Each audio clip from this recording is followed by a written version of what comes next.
దయచేసి మరోసారి చదువుదాం వాగ్దానాన్ని. శ్రద్ధగా వినాలి.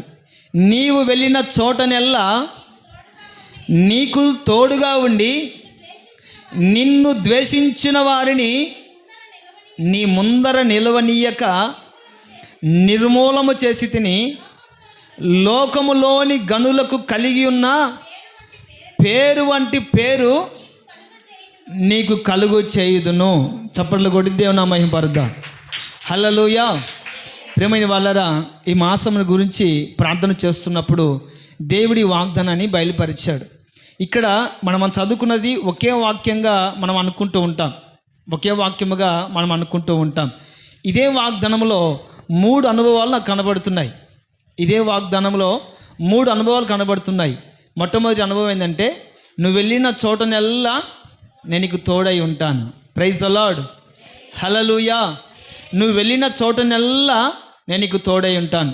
రెండవ అనుభవం ఏంటంటే, నిన్ను ద్వేషించిన వారిని నీ ముందర నిలవనీయకుండా నిర్మూలము చేస్తాను. దేవునికి మహిమ కలుగును గాక. రెండవ అనుభవం ఏంటి? నిన్ను ద్వేషించిన వారిని నీ ఎదుట ఉండకుండానట్లు, నీ ఎదుట నిలవకుండానట్లు నిర్మూలము చేస్తాను.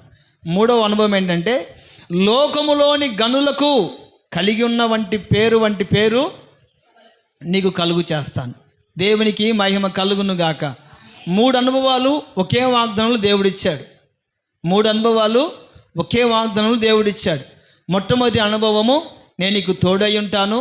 రెండవది, నిన్ను ద్వేషించిన వారిని నిర్మూలము చేస్తాను. మూడవది, లోకములోని గనులకు కలిగి ఉన్నటువంటి పేరు నీకు కలుగు చేస్తాను. ఆమేన్. హల్లెలూయా. హల్లెలూయా.